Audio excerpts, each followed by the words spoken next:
Ladies and gentlemen, welcome to the Nothing But Nugs podcast, back at long last. I know it feels like it's been an eternity since we've been on live or posted anything on social media.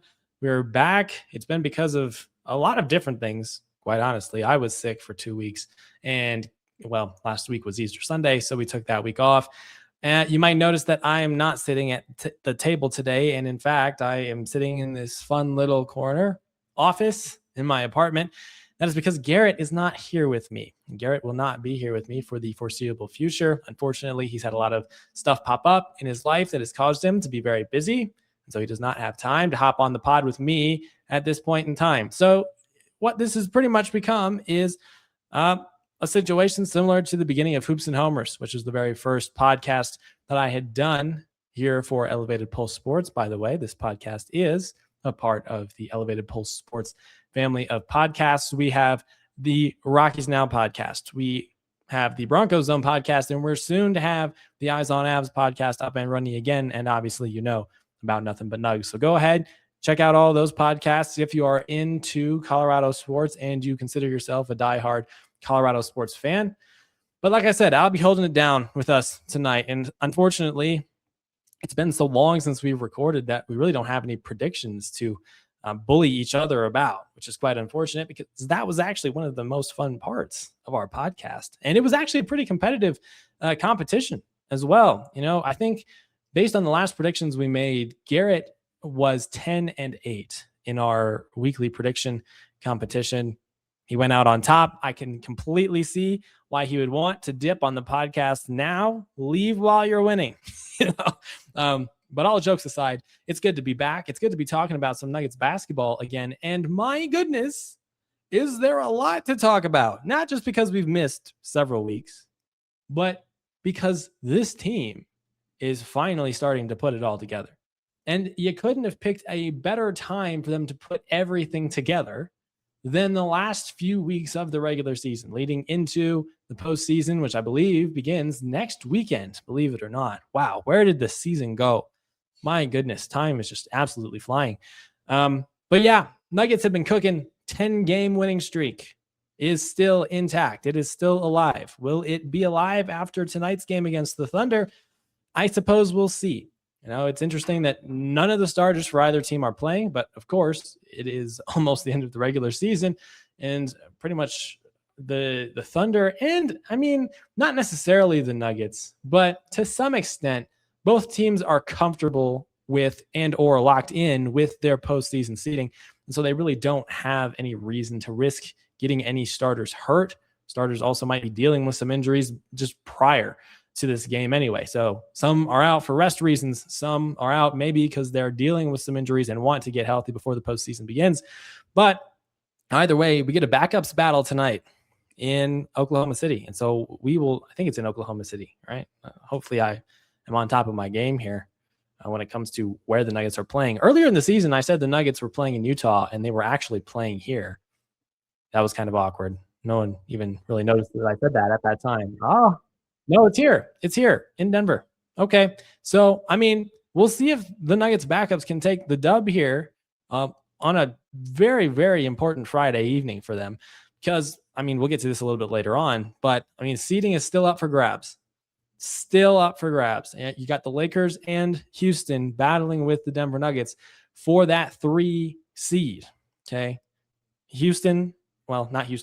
Oklahoma City's locked in to their number 1 seed. San Antonio's locked into their number 2 seed, and the Timberwolves are locked in to their number 6 seed. As far as the play-in teams, 7 through 10, not sure if the seeding is still up for grabs there, but the play-in teams are obviously locked in the Western Conference, and something similar with the East, although there's still a decent amount of seeding up for grabs between seeds 5 and like seed 8 or 9.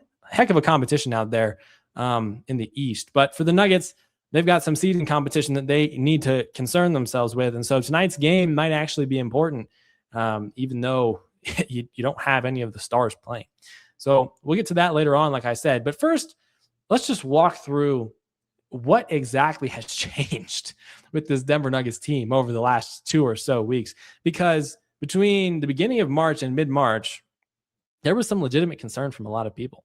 a lot of people were very concerned that this Nuggets team was just not going to have the juice to even finish maybe with a top 4 seed and get home court in the first round of the NBA playoffs. Right? They went 5-5 between March 1st and March 18th. Okay. Lost at home against Minnesota, beat the Jazz at Utah. All right. So that was a pretty self-explanatory win. They came home and beat the Lakers in a close national television game, 120-113. Then they got absolutely obliterated by the New York Knicks on a Friday evening. Okay. 142-103. Goodness gracious. Yeah, I remember that game. Lost at OKC close. All right. That was a very competitive game as well, similar to the Lakers game. Then they beat Houston, utterly obliterated Houston, actually, 129-93. At that point, they went into San Antonio. And like I predicted on that podcast episode that week, they went into San Antonio and beat San Antonio by the exact point differential that I thought they would. So that was the highlight of my Nothing But Nugs tenure so far. Making that bold prediction the week before. Garrett thought I was absolutely insane for picking Denver to go into San Antonio and do that. It's just the way it works, man. All right. I'm on top of these things. All right. At that point, then they went to LA, lost in overtime. But I mean, after looking at the way that the final minute of that game went down, and later on NBA correcting the fact that there was an incorrect call made that benefited the Lakers in the final 9 seconds of that game, that contributed to them being able to make the game tying a 2-point shot to send it to overtime. At that point, you're kind of like, that's a painful loss, because now for that reason, the Nuggets do not hold the tiebreaker over the Lakers. So they need to outright have a better record than them to finish with a higher seed than them. So that was kind of annoying. After that game, they came back home, crushed Philadelphia. Again, pretty explainable. But then they went to Memphis. And even though the last time they had gone to Memphis, it was a much closer game than anyone anticipated it would be, we thought that this time around it might be a little bit different. And this time it was a little bit different. Instead of the Nuggets winning, the Nuggets lost. Okay, 125-118. And at that point, there was, like I said, there was a lot of cause for concern. Okay, very, very concerning. Just performance overall. The team still wasn't totally healthy. Guys were kind of in and out of the lineup. It was very interesting.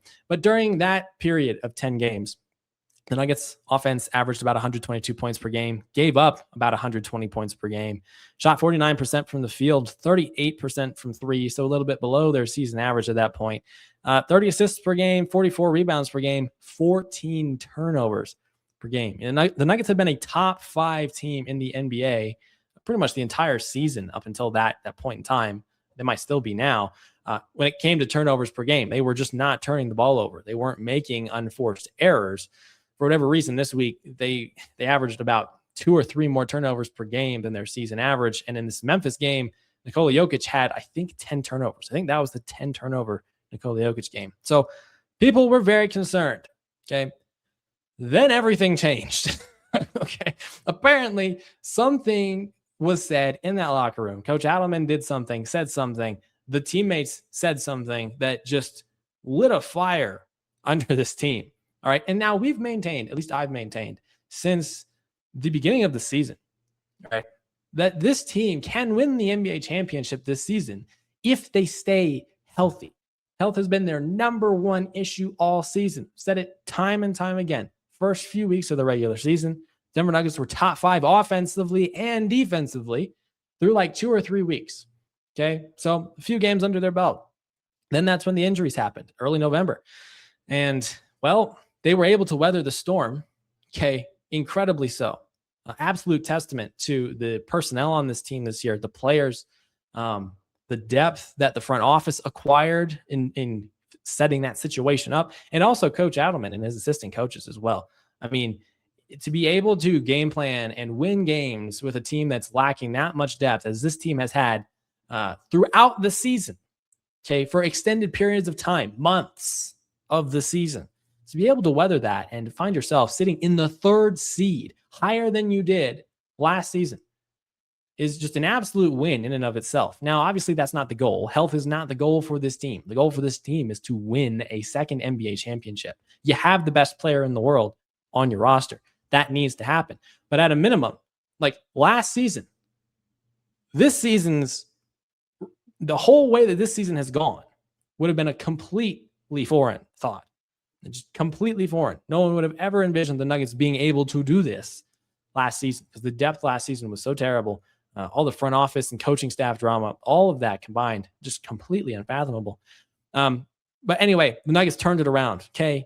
Home against Toronto, they won that game. Home against Portland, they won. At Phoenix, national television, they won that game. Versus Dallas, at home, won that game.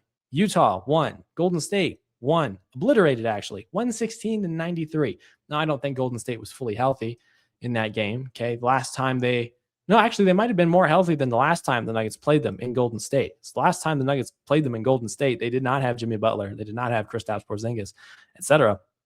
They might not even had Steph Curry. So they obliterated Golden State, went to Utah, beat Utah, came back home, actually, against San Antonio, won in overtime against San Antonio, won in overtime against Portland, and this time they were able to deal with Memphis, even though Memphis kept it kind of close up until about the third quarter or so. Anyway, 10 straight wins is where we find ourselves today. Okay, now during this 10-game winning streak, the defense hasn't really changed. Okay, they were giving up 120 points per game in the 10 games before the 10-game winning streak. Okay, they were giving up and have been giving up 121 points per game during the 10-game winning streak. So the defense has not been incredible by any stretch of the imagination.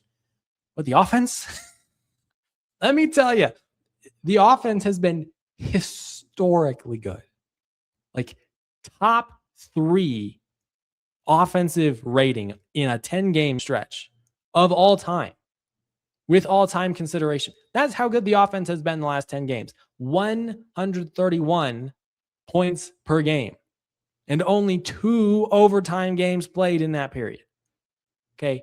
They're absolutely torching on offense. Absolutely torching. 52% from the field. 42% from three-point range.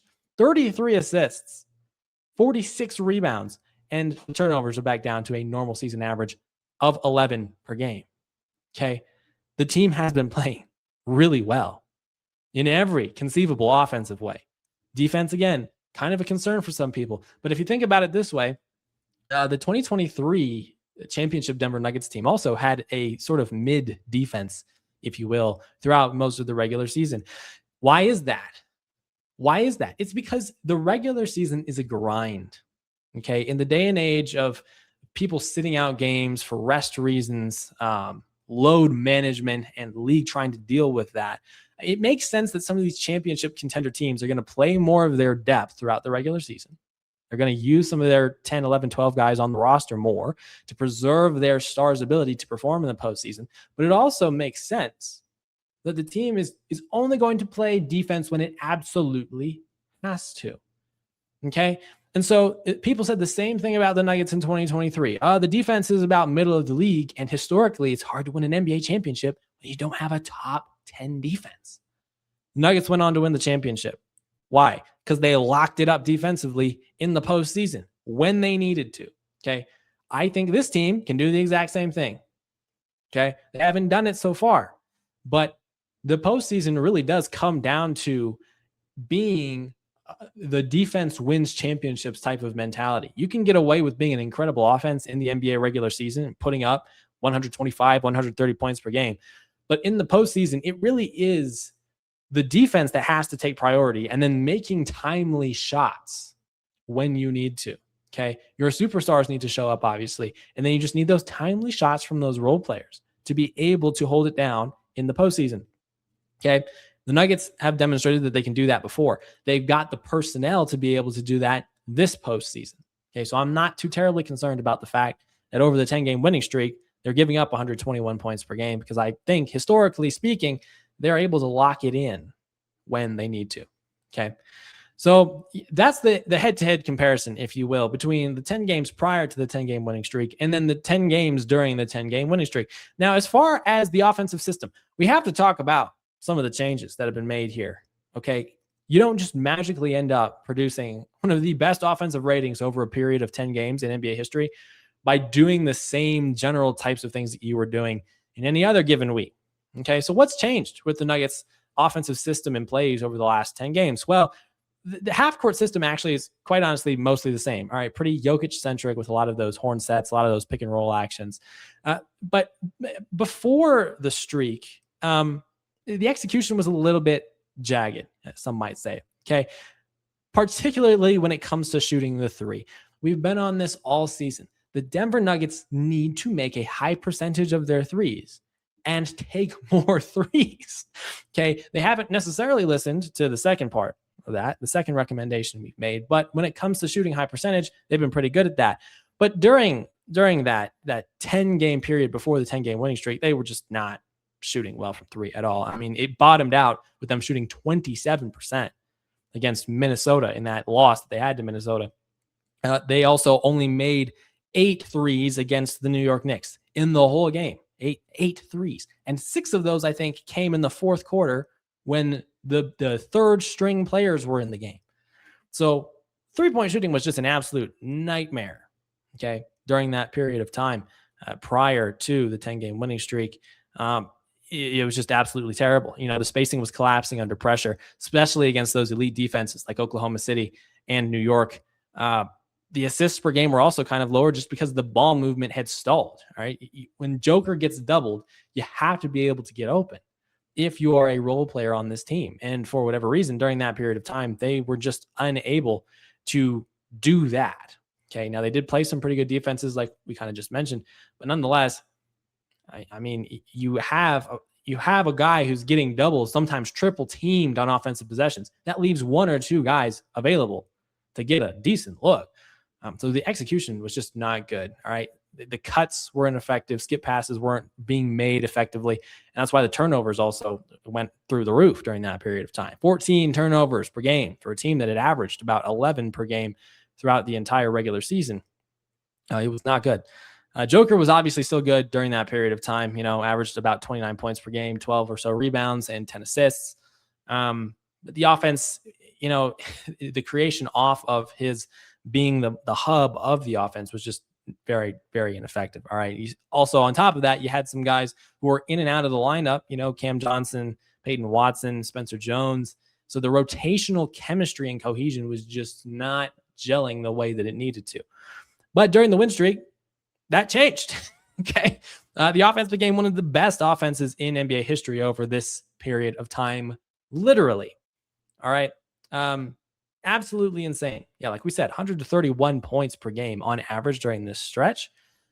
Just absolutely crazy. The massive offensive upgrade here was a sort of revival of the Joker Jamal two-man game. Okay, especially in clutch situations. People had gotten on this team about being a terrible clutch team this season, which is very uncharacteristic for them. But again, injuries factor into that. New rotational pieces factor into that. 4 new contributing Nuggets added to the roster this season. So there was a lot of chemistry stuff that really did need to be hammered out. And so it's understandable that the clutch aspect kind of disappeared for most of the regular season. But like we said, we're now in the final, at this point, before even kind of in the middle of the win streak, we're a few weeks out of the NBA postseason being upon us. So it's now time for them to get their execution on track. And that's exactly what they did. All right. Joker Jamal, two-man game, in clutch situations. They were locking it in. Okay. More horns actions with Nikola and Murray at the elbows, forcing defenses into tougher switches.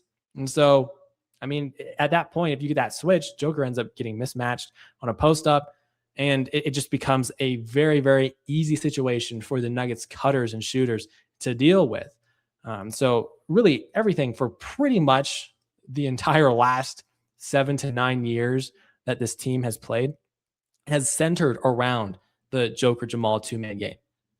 Even under Coach Malone, obviously, this has been the bread and butter of the Nuggets offense. And so the fact that they're getting back to it the last few weeks is clearly one of the reasons why the offense continues to improve, despite still not taking a ton of threes per game on average.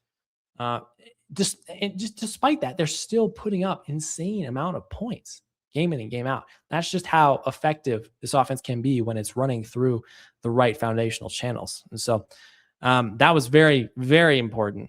Okay, you had a lot of double high screens for Murray with off-ball screens from both Joker and Aaron Gordon. This is where Aaron Gordon factors back into the mix, because on those screen plays, he's a threat.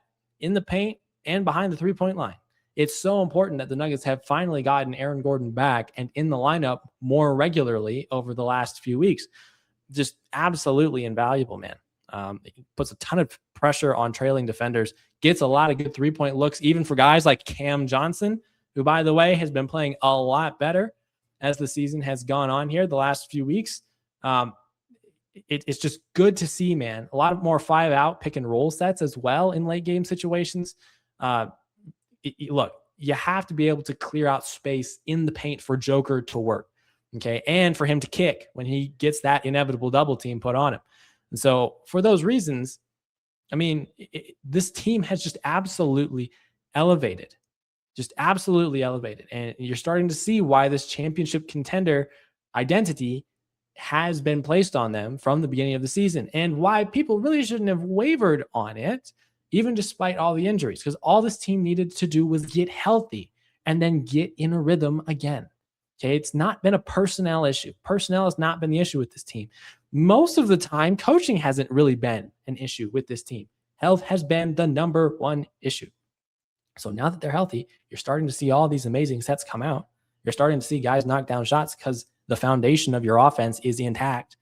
You're starting to see some of the versatility that guys like Aaron Gordon can bring when he's in the lineup and healthy. Something similar with Christian Brown, who's shooting a little bit better, even from three recently. Jamal also, I mean, historically efficient shooting over the last few weeks. Absolutely insane. Had that 53-point game against Dallas, became the Nuggets all-time single season three-point shooter in terms of three-pointers made during a season. And so, I mean, the offense has just absolutely been insane. As far as the rotations are concerned, the starting five is finally back and healthy and in a rhythm, which is great.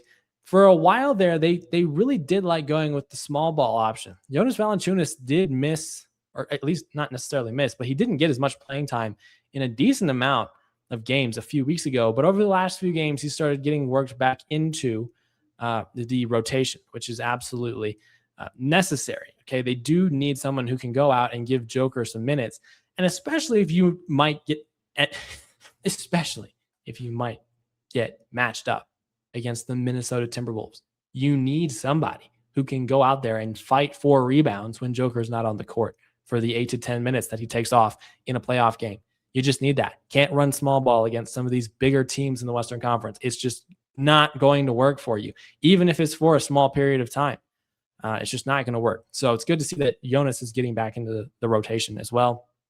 Believe it or not, now I know Peyton Watson has not been terribly healthy even since coming back from injury a few weeks ago, but the Jokic, Murray, Gordon, Watson quartet was actually the best overall rated offensive unit, just overall unit actually, during the last few weeks, okay, when it was on the court. So again, testament to P-Watt and his absolutely insane ascension this season that really no one saw coming. Okay, he had kind of shown bits and pieces of it over the last few seasons as he's been trying to develop into a rotational player consistently. But I mean, he's absolutely taken incredible strides this season, offensively, defensively. He's going to get paid this offseason, and we're going to see if the Nuggets are going to be able to clear up some space to be able to keep him on this team, because I mean, a net 45 plus rating in 60 minutes for that group of four, that's just absolutely crazy. Tim Hardaway Jr. continued getting good looks. All right. He has been the most free shooting player probably in the NBA this entire season. Okay. He's been allowed to pull the trigger on literally anything he wants to, pretty much at any time when he's in the game. And so he continues to shoot well. I mean, 14 points per game, 41% from three this season. Just absolutely incredible. I did not anticipate the Nuggets getting this much out of Tim Hardaway Jr. when they signed him this offseason, and he continues to show up. Now, if this were Garrett talking, Garrett would probably throw a massive warning sign up and say, hey, we'll see if he can do that in the postseason. Okay, we will see if he can do that in the postseason. I think he can. I don't know why he wouldn't be able to, especially if Joker's going to get even more double teams and triple teams thrown at him. Yeah, he should get some pretty good looks, and he's got the range to even pull back a little bit if a defense is getting up and a little bit too aggressive on any given offensive possession. Also, a massive shout out to Julian Strawther, man. Shooting from 3 over the last few games has been really good. Okay.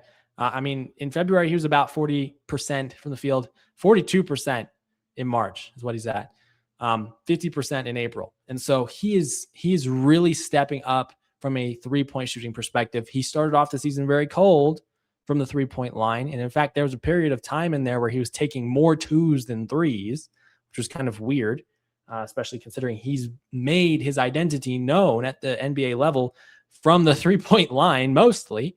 But he's been playing really well, especially given that Peyton Watson and Spencer Jones have kind of been in and out of the lineup the last few weeks. He's just been absolutely phenomenal.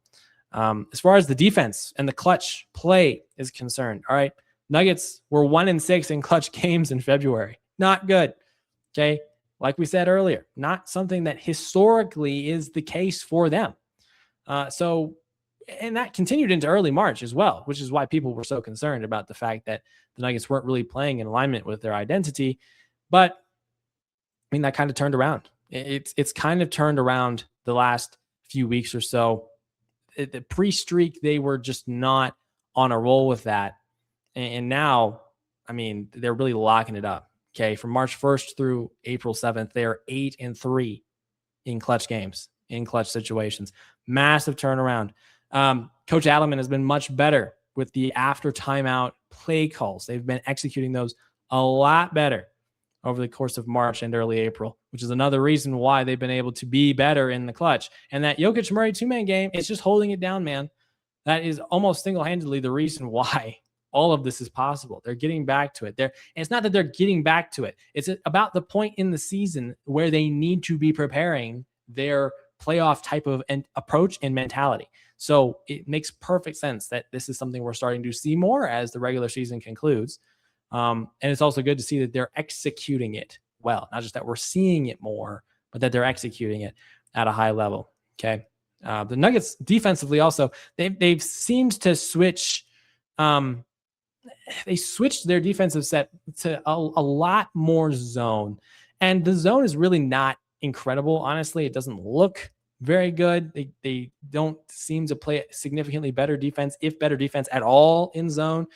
But I mean, it's better than them switching everything, I suppose, at least in the mind of Coach Adelman. And so that approach has contributed to the ability for them to disrupt some timing, and it's helped them in some late game situations as well. All right. Joker obviously thrives when he has the ability to get his hands in passing lanes.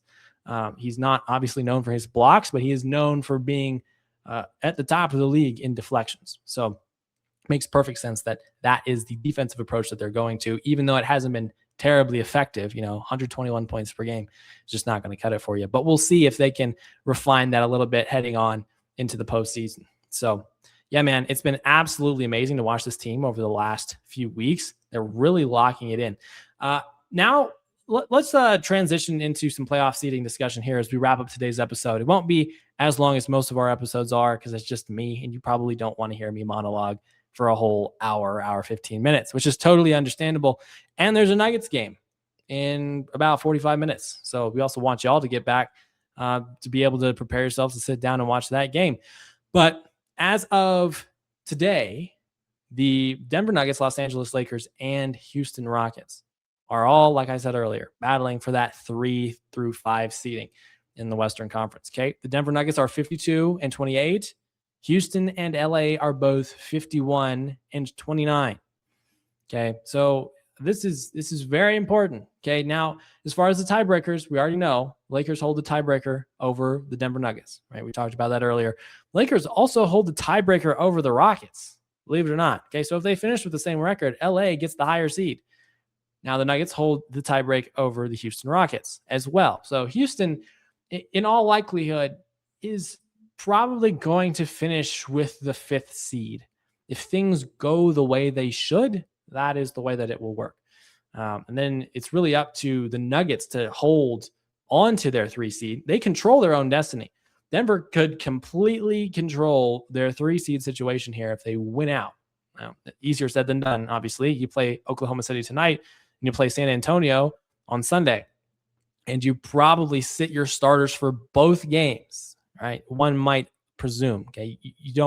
You would rather have your team healthy and ready to go with a 5th seed in the NBA playoffs than risk getting one of them hurt in either of these 2 games, trying to hold on to the 3 seed. Okay. Just in my opinion, I think that should be the priority, but we'll see how it goes. As far as the schedules, already just mentioned the Nuggets schedule. Okay. OKC and San Antonio. As far as the Lakers are concerned, they play Phoenix tonight. Okay. At home. Then they travel to Utah on Sunday to take on the Jazz.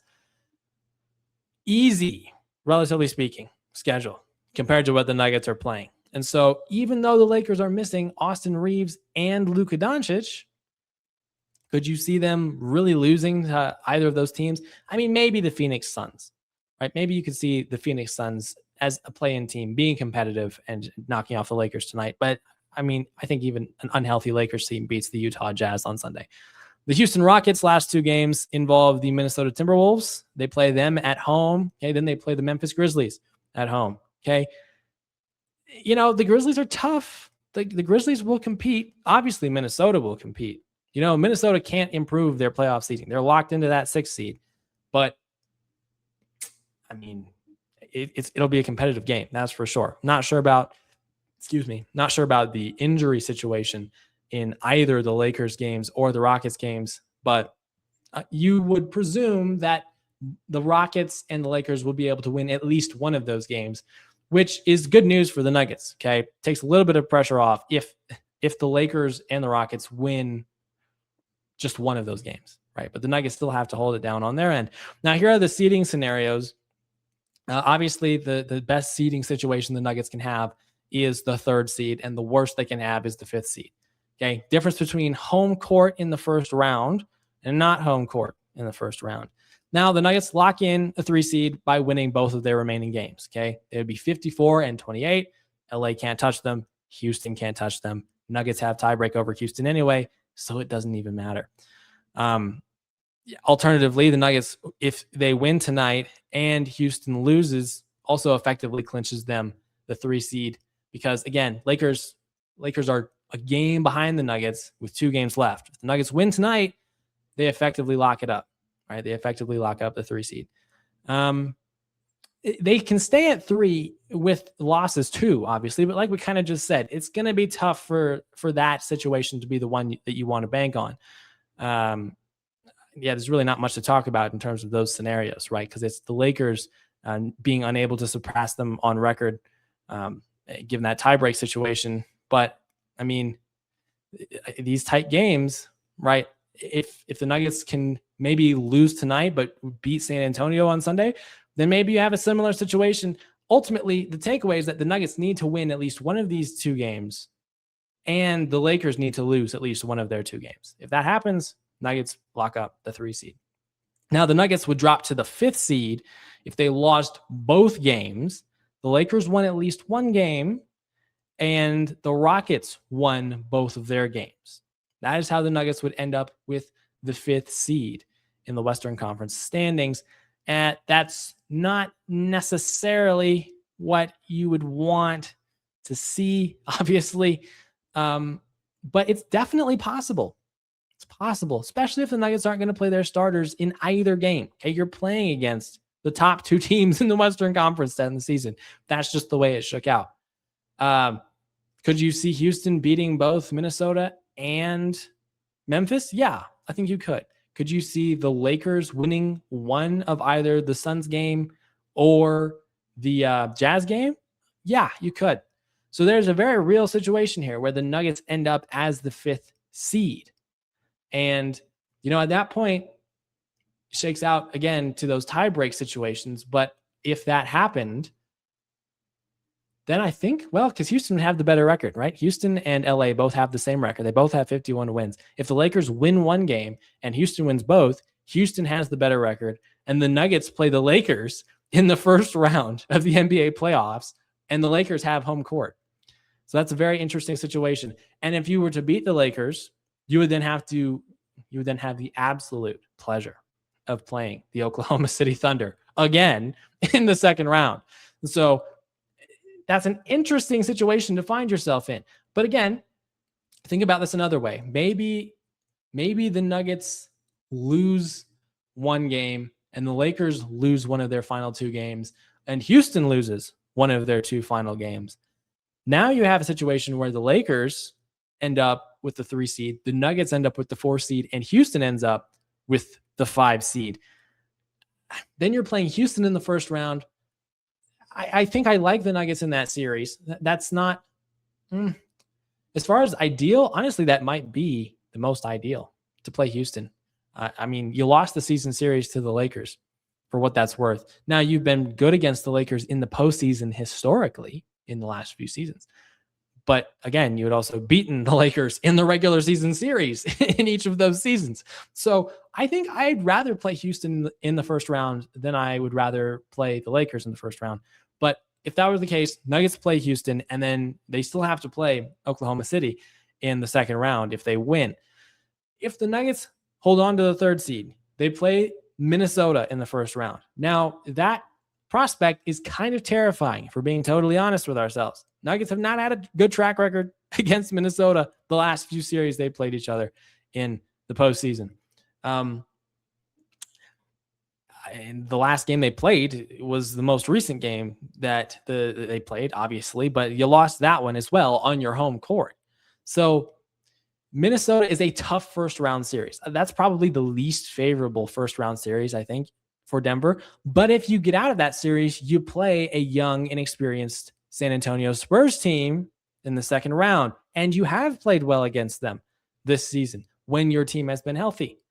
And so as far as which is the most ideal seed for the Nuggets to get, I mean, it really is a toss-up here. I think it's probably Houston.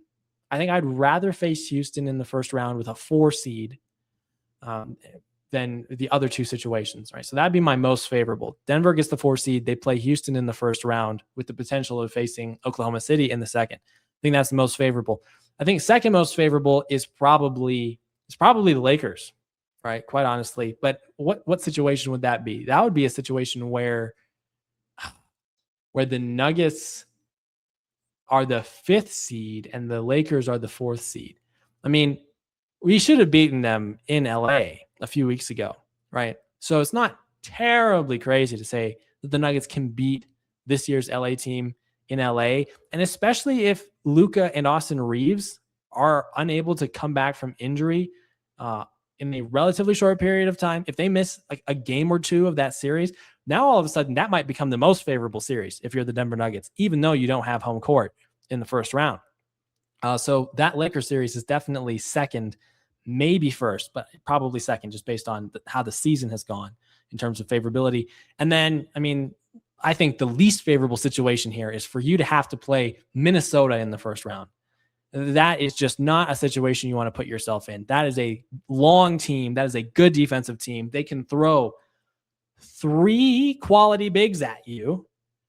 That's just going to be a massive difficulty for the Denver Nuggets with their current roster construction, in my opinion.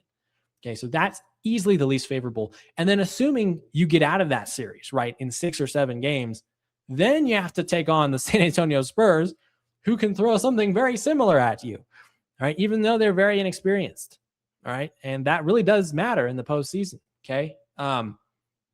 Even though they're inexperienced, that's still a good team. That's a team that you could lose to in 6 or 7 games as well. So that's just not a combination I think you want to end up in if you are the Denver Nuggets. So it's a tough situation that the Nuggets are facing here. But again, 10-game winning streak. Okay, so they're on fire to end the regular season. They've got the momentum. So as far as they're concerned, I'm sure they have their preferences on what seed they want. They probably just want the 3 seed because it's the highest seed and it gives them home court. But I mean, all things considered, there's tons of reason for optimism that they can get through the first round, regardless of whether they face Houston or LA or Minnesota. There's a decent amount of optimism that they can beat Oklahoma City or San Antonio. Okay. They took Oklahoma City to 7 games with a lack of depth last postseason and with some injuries sustained during that series as well. Took them to 7 games. And San Antonio, you've beaten San Antonio in the regular season twice. They're a young team, playoff inexperienced. you could easily see the Nuggets beating Oklahoma City or San Antonio in a 7-game series if they get that far. And then at that point, you get to play the other one that you didn't face in that series, right? Whether it be Oklahoma City or San Antonio in the conference finals, right? Presumably, if everything works out the way people say it should. So it's a very interesting situation. We will see how the seeding shakes out, okay, in the last 2 games of the season here. But again, Nuggets don't have any of their starters tonight. Neither does Oklahoma City. So we'll see how tonight's game goes. So tonight's game say a lot about the seeding situation. But as far as that's concerned, that is all I have for you guys tonight. Thank you for tuning in to the stream for a little bit, shorter stream. It'll be like this for the foreseeable future since Garrett will be unable to make it. We hope he can make it at some point eventually because we do have fun discussions, I think. And I'm sure you guys enjoy his presence here as well. But I will see you guys next Friday with the whole playoff situation set. We'll be ready to talk about the Denver Nuggets push for the second championship of the Nikola Jokic era. But right now, they are riding their momentum. We'll see if that can continue throughout the end of the regular season and then into the postseason, regardless of who they play.